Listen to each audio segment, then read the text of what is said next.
How we doing, guys?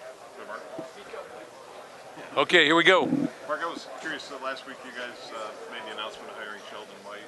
Just if you could expand on maybe what some of his responsibilities will be, what kind of role he'll have with the program. Yeah, Sheldon White, we've been very fortunate to hire him. Coming off his time with the Lions, 19 years with the Lions, and I thought what we would be able to accomplish, and he would come on as a consultant and really a guy who analyzes things for us, whether it be players, watching players in practice, or whether it be mentoring our NFL guys, or basically taking our entire program and sort of looking at it and taking a part of it, and then sitting with me, a half hour or so every week, and saying, okay, how can we make it better? And I think he's gonna have a great, he'll have great impact on us. How's Jalen Watts doing, Jackson? Jalen's doing well. He played in the spring, had a good spring. He's an explosive player, so I think that the next step for Jalen is to make his mark on the field beyond special teams. I think he has the ability to do that. He's got great ball skills, but we've got depth at the safety position as well. So, but he's doing well. On the All Access show last year, what made you come around and do what I said? I think that, last year we weren't coming off a championship. This year we're coming off a championship. I felt like this was the time to do it from an exposure standpoint. I feel like our players have earned this, and our program has earned this opportunity and see where it takes us. But I watched how it was done last year also when I watched what was done down at Ohio State, and I was very impressed with the quality and the work that they did, and I thought that this could benefit our program. You've got Wisconsin in September. I'm sorry, go ahead. In a recent media poll, you guys didn't one vote for bench this year. How is it that you guys? I didn't vote for any of those reporters either. Is it safe to say you're kind of flying under the radar? I mean, even though you're coming off the season that you. I think when you have a new quarterback situation, you tend and you lose a guy like Connor Cook and some of our other players, and people tend to think that, oh, how can they overcome the losses of two All-American offensive linemen and et cetera. And the things you have to look at when you look at our program right now is what we've been able to accomplish. There's a culture, a winning culture. What's our direction? We've got 31 players who've started for us at some point in time in our program. So I think the room is not barren. There's a lot of players there, and we'll see how it all shakes out. But I like where we're at. We'll be fine. You like the challenge of a big new group, so to speak. You got the same group that had 3 years for you. There's turnover within that, but there's a lot of new. Do you enjoy that sort of, see what you can do now with this group? Well, I think that every year there's always a cycle that you go through as a college football team, and sometimes you're going to lose your quarterbacks, sometimes your tailbacks. If you look at our tailbacks, we have 3 outstanding tailbacks back, and really a 4th in Delton Williams, who was very productive in years past. So it's a very healthy position, as healthy as there is in the country, maybe. I think that's the trend, and we're going to get ourselves ready to go. But college football is always about change and what you do with that change. And so far, we've been pretty good, and we'll continue. And how do you personality change in this year, though, than some others? Did it take a while? Do you know what the personality of this team will be yet? Have you figured that out? That's hard to figure out until you get there, I think. I think that's the norm. You really don't know until you get there. I think I know who our leaders are, but, we've started the process right after the bowl game, right after the Cotton Bowl. But, you come into this turn of the season, you find out what's real when you get to the games. So you went from trying to build the program to now sustaining that success. And you talked about that a little bit earlier with the coaching staff. Yeah. And what else was it? I think you have to have your seniors playing their best football every year, and we've had that. We've definitely had that. I think, as you said, our culture. We've got to have great facilities to continue on, because that will impact our players. As far as the way we prepare, and then also impacts our recruiting. We've had very solid recruiting classes, and I think we bring in a recruiting class that's the top 20. So that's gonna bear good fruit as well. So I don't know. We are who we are right now. Pretty successful, 24-2 in the conference in the last 3 years. So we're coming. we're not there yet, but we're coming. Mark, you've got Wisconsin in September. Looking at their schedule, is there, can you remember a time when we had scheduled that tough like Wisconsin has? And do you relish those opportunities to face them in their normal schedule? I respect Wisconsin's football team, and I hate to say it, but I'm not concerned who they play after us. I'm just concerned who they're playing before us.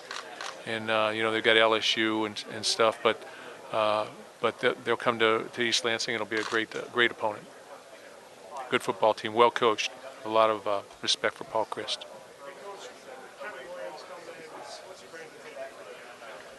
Kevin, obviously played in Nebraska. Graduated, actually has his master's degree already, so he's going into his 6th year. But he brings a guy to Michigan State who's played at a high level, has started games and been productive at Nebraska.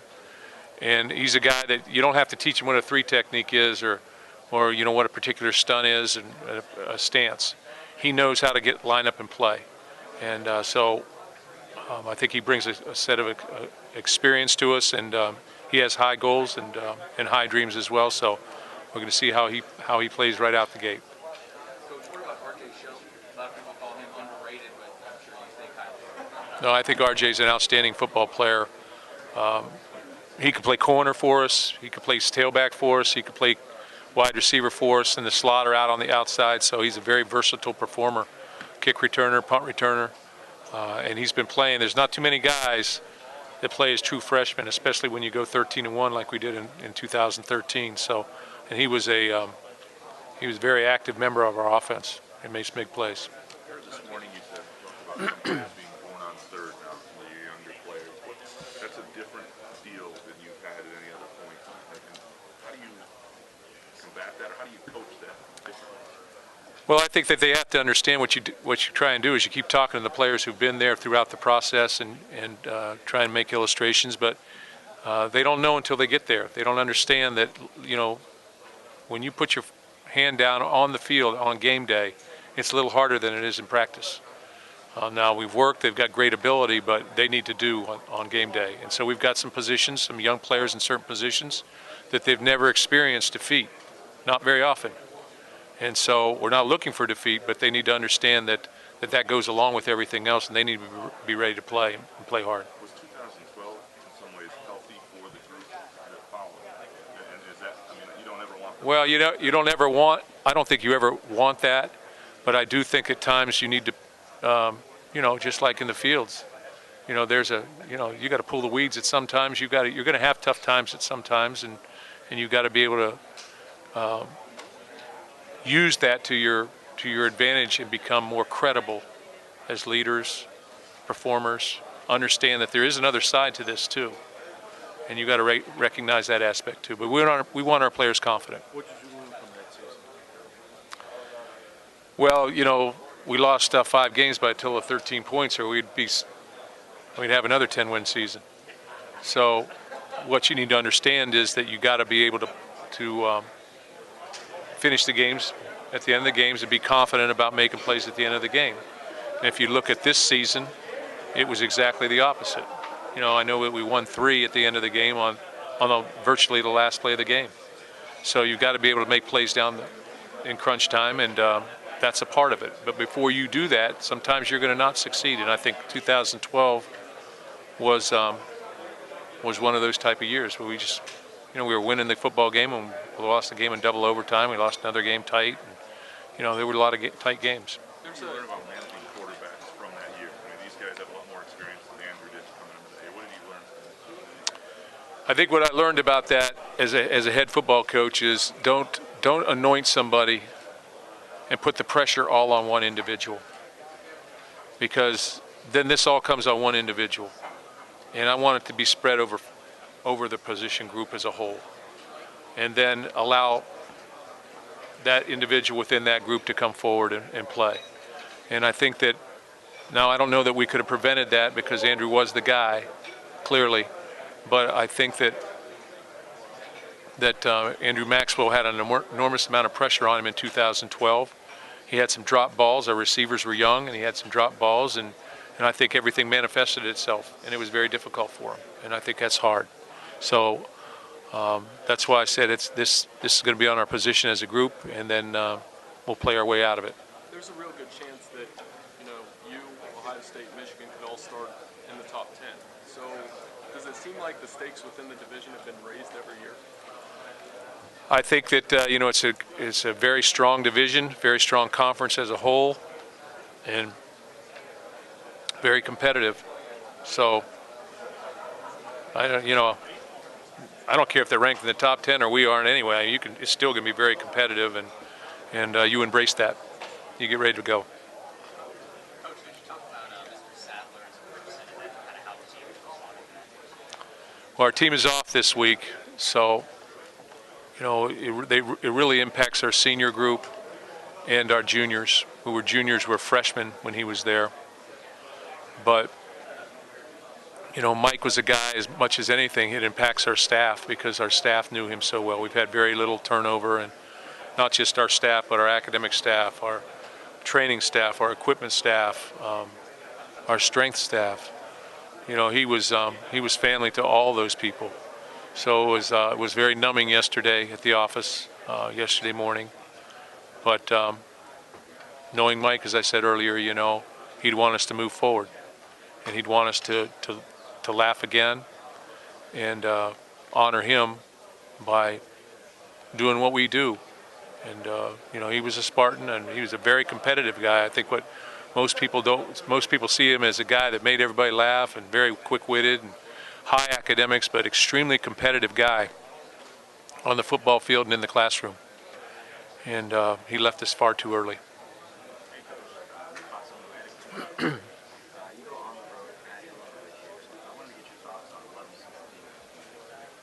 Well, I know Lovey by reputation, and a guy who's coached at the highest level for that many years as a head football coach is first of all a dynamic coach. And beyond that, we study what they did in the NFL, and it remains to be seen what they're doing structurally in college until we get there. But I'm sure they'll be a well-coached team, and I'm sure that he'll take the steps necessary to get his program in order. Mark, you talked about Ed Davis earlier. Excuse me. On track to Yeah. that class taken care of. When that happens, assuming it happens, is he physically going to be ready by preseason camp, do you think? Yeah, he is almost 100% physically. I'm sure we'll slow it down a little bit. He'll be able to practice once he completes his class.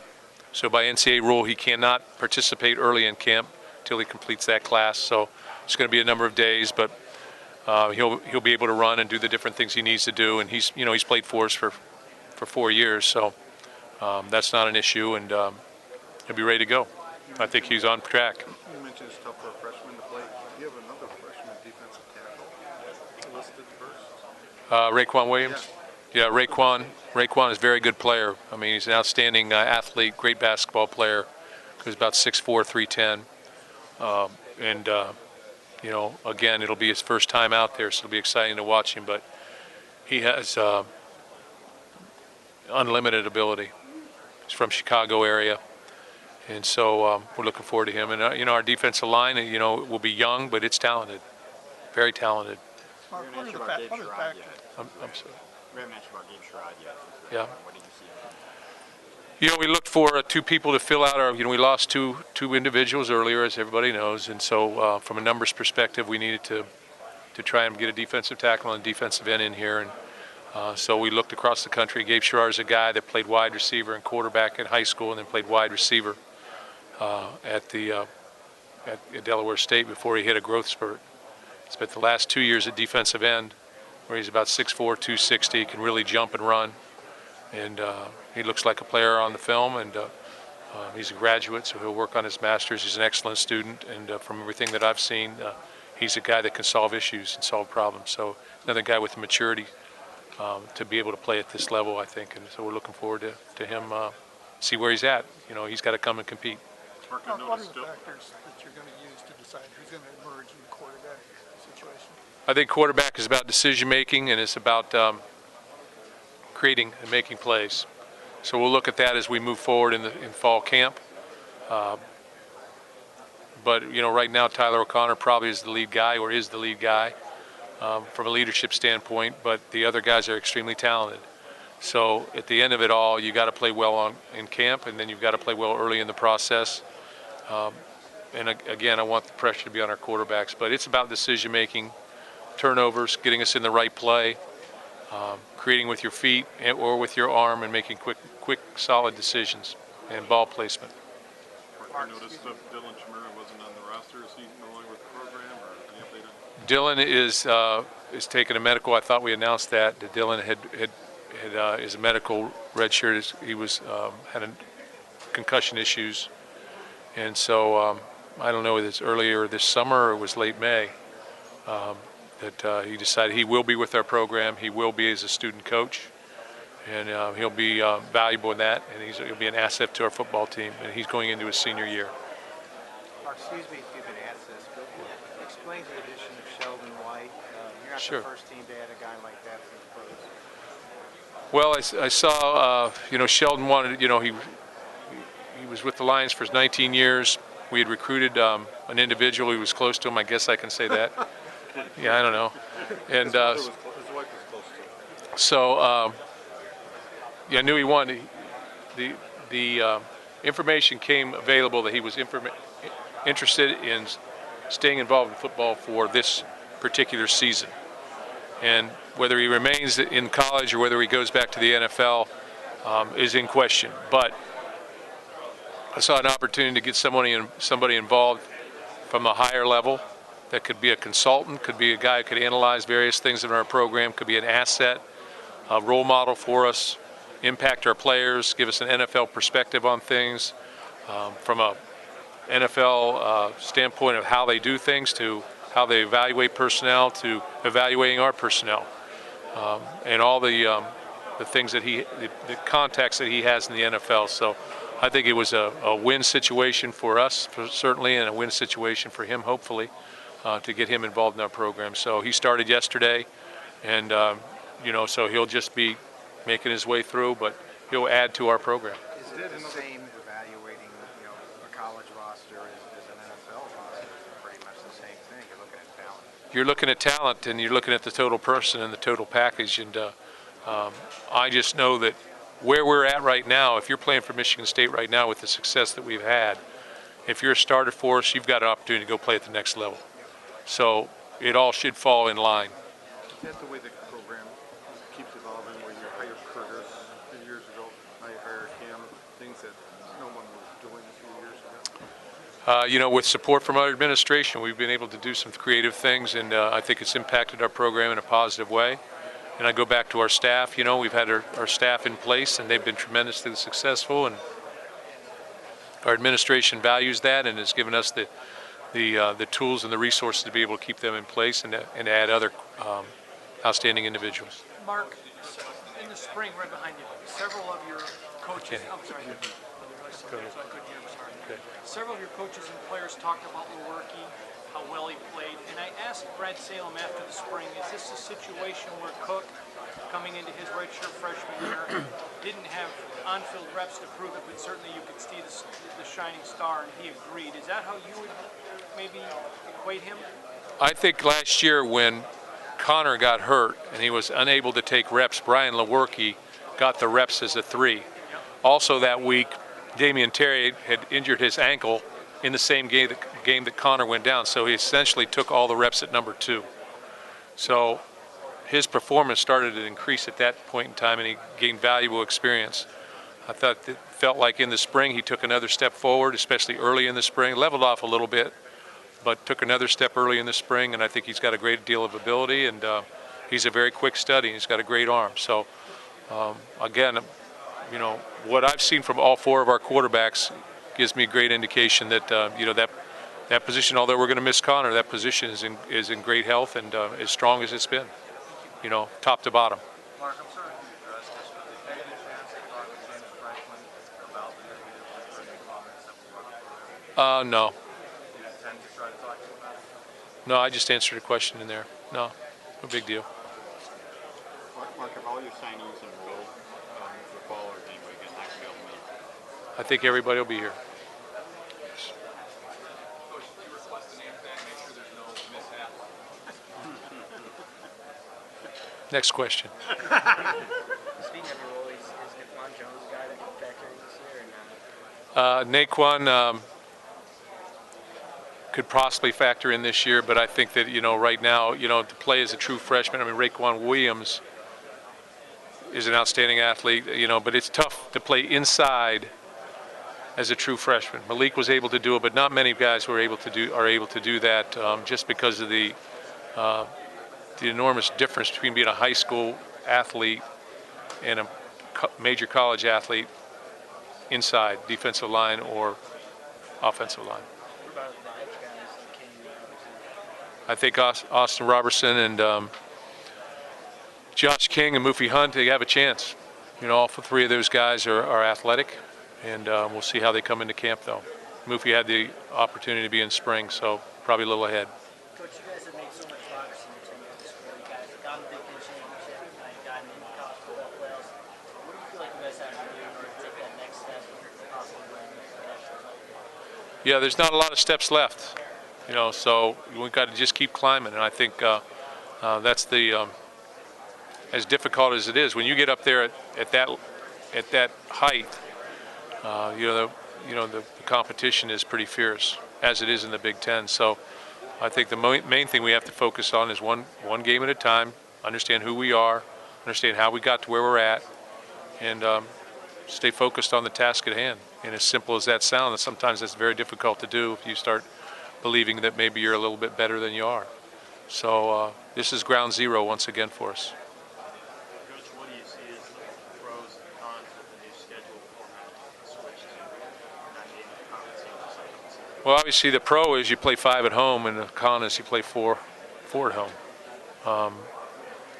But I understand why it's done, and it adds power rating to our conference, certainly. And I would think that it'd be very difficult with a one-loss team who wins the Big Ten championship to not be in the college football playoff. And I think that's the goal. And to always have somebody representing the Big Ten conference in the national game. Pat Fitzgerald yesterday said he preferred the 8, but he said he'd almost prefer 10 as opposed to 9 because of that 5 and 4. Yeah, I could see that. They didn't ask me about 10, but they asked me about 8. What do you think about 10? I liked 8. Okay. 10, maybe it's going to come to that. I don't know what the future holds, but maybe it's going to come to that because everybody's talking about the power ratings and, all the different things that go along with that. It's about filling your stadium too, and some people need to fill it with Big Ten teams. Any slogans this year? I know that's kind of been a thing the last few years. Yeah. Anything this year? Well, as my guy over here said, there's only one thing that you can do, is go back to back. So, that's it right now. And I'm sure it may change. Too bad. So, because we've won 2. Got me. I've been there. All right. Do you like having the schedule where one year you've got Michigan, Ohio State at home, and then next year you've got to do them both on the road, which may benefit you in a year like this with some younger spots, but next year, definitely. Well, I really, I don't even concern myself with that because I can't change it anyway, so I worry about what I can control, and can't control that. We won both games last year. They were on the road, so doesn't mean it's going to be easier at home.